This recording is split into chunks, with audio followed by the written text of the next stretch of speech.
Salvete omnes, this is Emilia, also known as the Martian Geek, and welcome back to another episode of Super Luigi Land. In the last episode, we finished off Sesame Sands. We've been through the desert, but we didn't need a horse with or without a name to do it.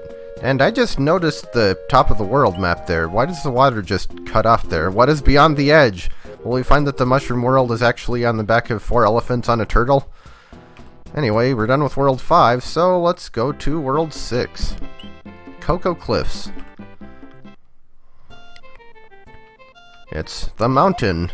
And we have sliding Rexes. I think that's actually that was brilliant. Brilliant. I think that's actually the first time I've seen that sprite used. We also have regular Rexes, of course. A lot of Rexes. My, that's a lot of Rexes. And we have Venus fire traps. So yeah, this is, so far, quite reminiscent of Chocolate Island from the original game. That's like the only other place that had Rexes in the original Super Mario. Oh, and we have extra fast yellow ones too. Speedy Boys. Yeah, that's actually the only other place where there were Rexes in the original game besides the very first level. In Chocolate Island 2. I don't think even the other Chocolate Island stages had any that I can recall. Bonus room. Maybe it'll have a power-up to replace the ones I keep losing in stupid ways.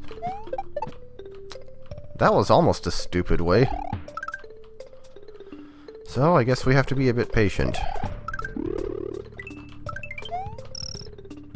Well, with 3 coins, we should be pretty close to the halfway point, so... yeah, I'll just let that guy run into the wall. You do that.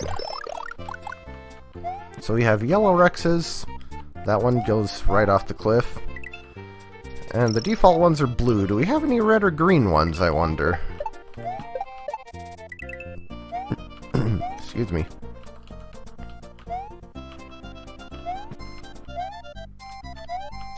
I mean, we're halfway through the stage, and it seems like just... I could actually land in the... whoa! I could land in the right place when I jump, that would be good. I mean, when an enemy moves that fast, it's a bit hard to get a bearing on it anyway. Uh-oh. That was a near miss. And dang, I bet we were almost at the end, too. At least we don't have to get the A coins again. So we're still 1 life up from the end of the previous episode, I suppose. Almost forgot about that guy. I can't believe I didn't get hit there.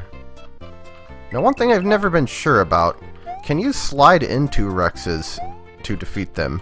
It seems like you can't, like it just treats it as if you jumped on them, but it's possible I'm not doing it right. Anyway, we can just ignore those two. The coins aren't really worth it.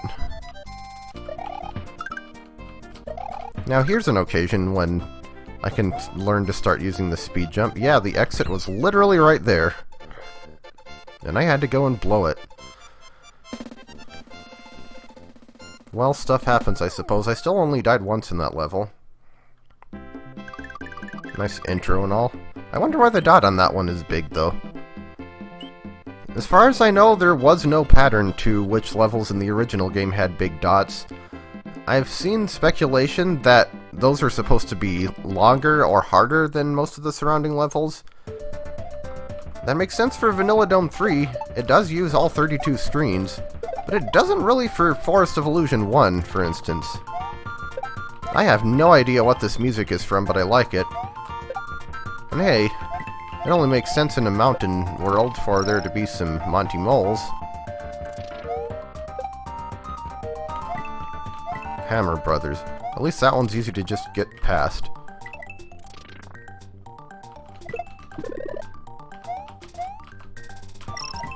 Yeah, that still looks silly.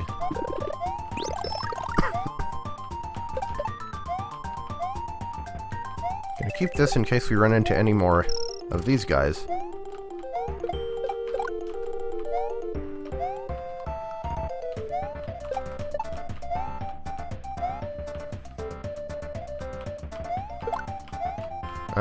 Dodge that one. Whoop. Does this strike anyone else a bit odd that the Mega Moles and regular-sized moles weren't in the same sprite tile set in the original game? I mean, I guess the idea was that they're supposed to be used in different environments, the Mega Moles underground, but there's not really any particular... Yeah, I figured that would get me. There's not really any particular reason why there couldn't be Mega Moles above ground.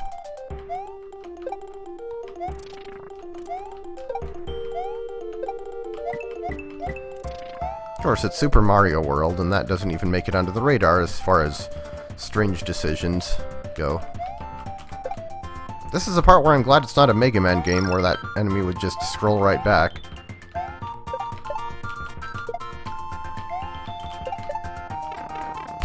Tried to be cool there and failed. Yeah, not going for those coins. I saw what happened last time I tried something like that. And I was afraid that I'd missed that, but I guess not. So 2 levels down, and we're doing them pretty quickly, honestly.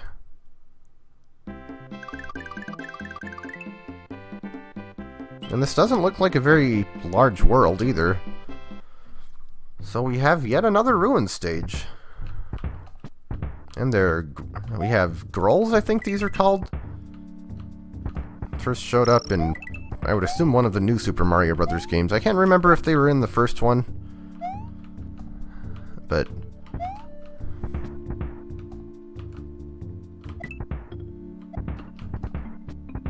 also, that is some serious gravity. Can't think of any other enemy that falls that quickly. Maybe Bowser's bowling ball, but...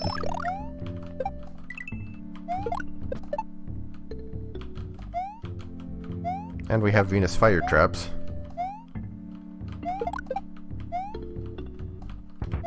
Whoop. Yeah, that was kind of a nasty hit there. And there's an instance where the wall jump mechanic actually makes it easier to get that coin because you can slide down the wall slowly.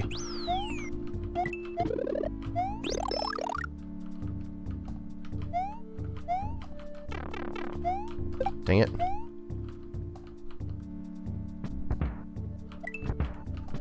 Yeah, I don't know, Oh, you can kill those with shells, okay.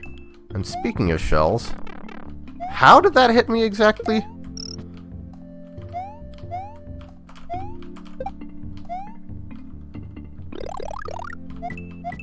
Yeah, I mean... Honestly, I won't complain about there being ruins levels in this game. Because I think they're cool, though admittedly, maybe not as interesting. There's a keyhole inside that block. There is a keyhole inside that block. Okay. Mario Universe. But let's get this A coin first.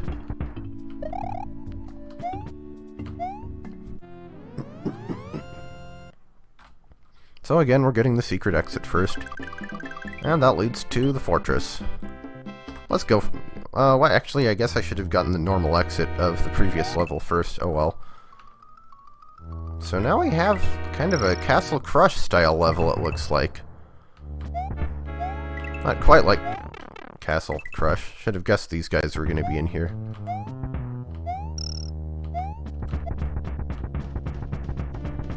I guess maybe more like a new Super Mario Bros. I shouldn't have gone for that. I should not have tried that. Well, gotta continue. It'd be weird to go back and finish the previous level at this point. So go right at the start, because that's a power-up. Got it. Yeah, it's like the elevator-like tower levels from new Super Mario Bros. Games. Similar feel. Complete with enemies rolling around and causing trouble.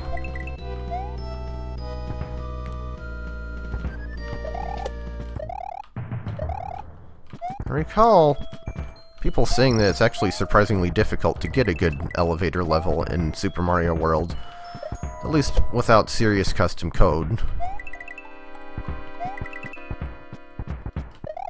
Yeah, I can imagine that a level like this might be difficult to make because you have to be especially careful with the timing. Speaking of being careful with the timing. I haven't seen a power-up in a while, and that worries me. Okay, made the right decision to go that way. I also haven't seen a checkpoint.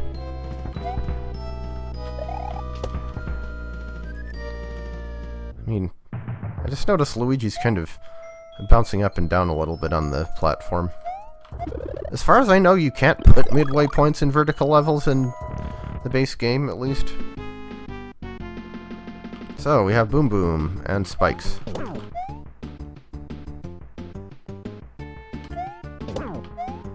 Thank goodness he doesn't... Thank goodness there are a few frames after you stomp on him where he doesn't hurt you. Or that could be a lot more problematic.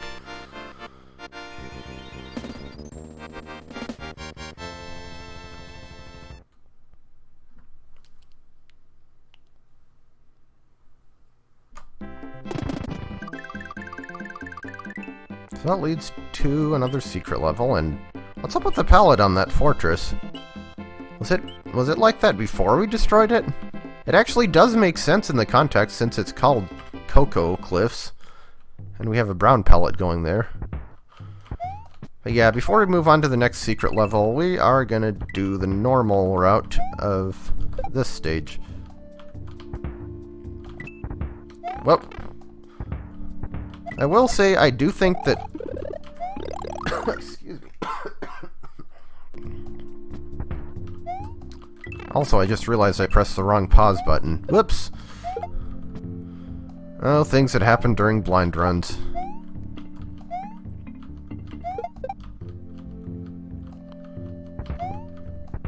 I was gonna say, I do think levels like the ruin stages in this game and the quicksand trap stage in Super Mario Bros. 3, as well as the pyramid stage in the same world, I still think those should be at least given numbers. Like, what do you even call that? 2 quicksand? I think I actually saw that exact thing on one of the maps of the overworld in Super Mario Bros. 3. I mean, I guess it's no worse than New Super Mario Bros. U.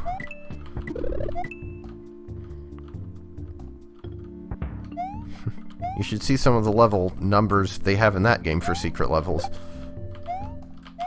Okay. Again, we were right at the end, but in this case it was excusable because we had a secret exit.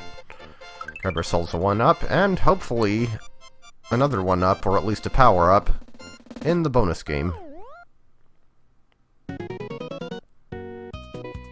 I feel like with the bonus game being much lower stakes, it should be easier to get them. I mean, it's no harder than it is in the original Super Mario World, but... Okay, we get a fire flower. I'll take it.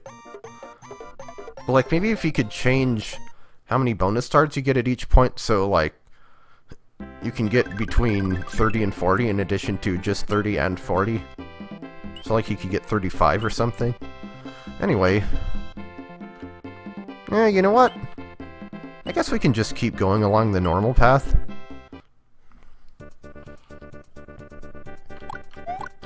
It feels weird, but then I did things out of order anyway.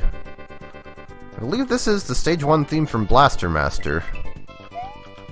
A game that I never really got into. Okay, well, I'll keep the cape in stock, but that seems like it would make this level significantly easier since it's a platform-heavy one. The Speedy Rexes are back, ow, and they will run into you like that. And also, is this the first levels we've seen with timed lifts? I feel like it is. We also have Bonsai Bills.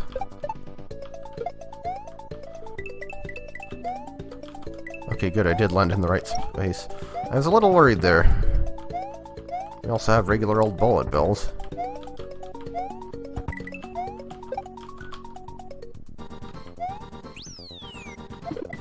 Halfway point get.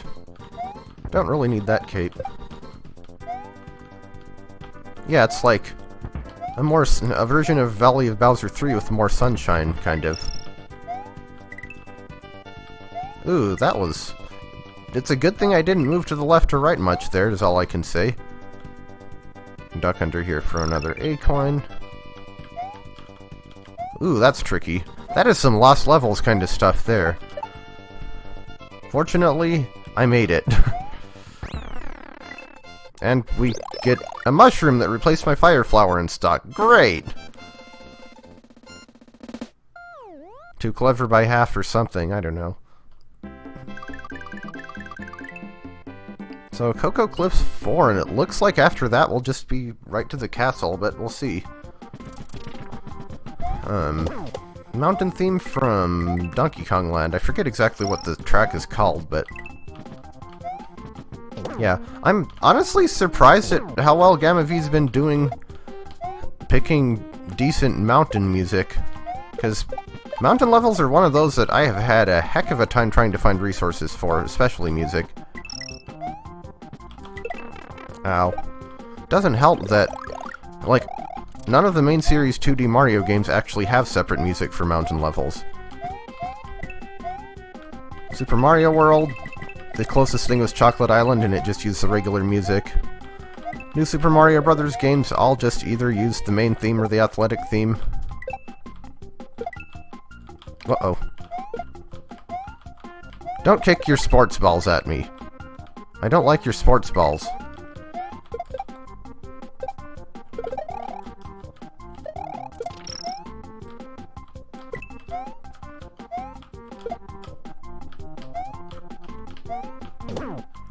Yeah, I suppose if the previous level was like Valley of Bowser 3 with Sunshine, then I guess that makes this level like tubular if it actually had solid ground.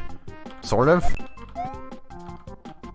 I mean, it's the only level in the original game, as far as I know, that had both pitching and punting chucks, so... yeah. Two of the nastiest enemies in vanilla Super Mario World in the nastiest level in the game, of course. In fact, 3 of them with Volcano Lotuses. Beware of that sprite set. It has everything troublesome.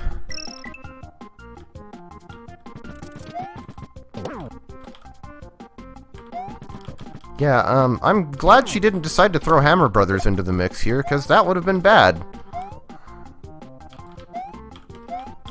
And, ow. Go away, Chuck. Nobody likes you.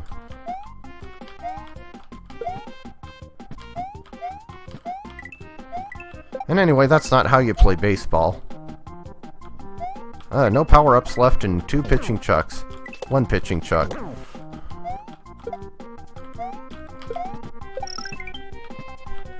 And that is what you call taking the safe way. Or you could take the Albertsons if you prefer.